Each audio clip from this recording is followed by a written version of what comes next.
1910, une haute personnalité de la Troisième République déclarait: Voler la Joconde, c'est aussi impossible que de voler les tours de la cathédrale Notre-Dame de Paris.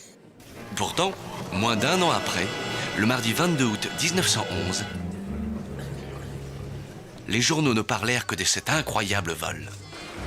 C'était devenu une affaire d'État qui mit sans dessus dessous la Chambre des députés et ébranla le gouvernement.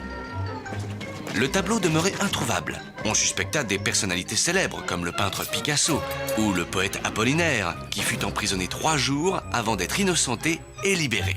Le temps passa. Plusieurs semaines, plusieurs mois, l'enquête piétinait. Ce n'est que 2 ans plus tard, à Florence, en Italie, que l'affaire rebondit enfin.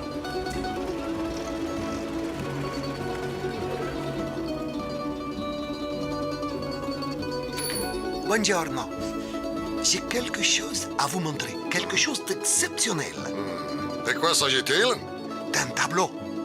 Vous pouvez me l'apporter? Impossible. Vous devez me suivre. Vous ne le regretterez pas.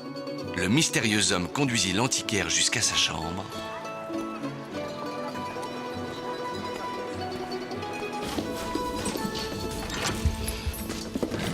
Vous voyez, je ne vous avais pas menti. Oui, effectivement.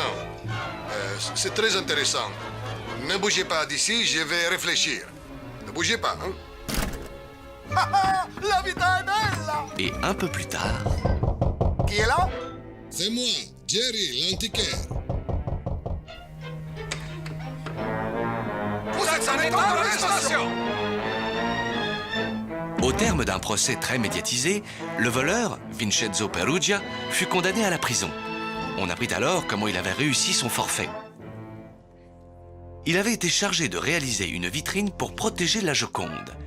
Le dimanche 20 août 1911, à l'heure de fermeture du musée,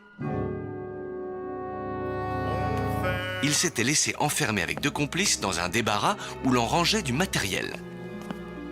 Le lendemain matin, jour de fermeture du musée, il avait décroché très tranquillement le tableau et il avait ensuite réussi à sortir du Louvre sans que personne ne le surprenne.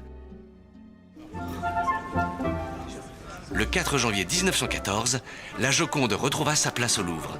Ce fut l'occasion d'une magnifique fête.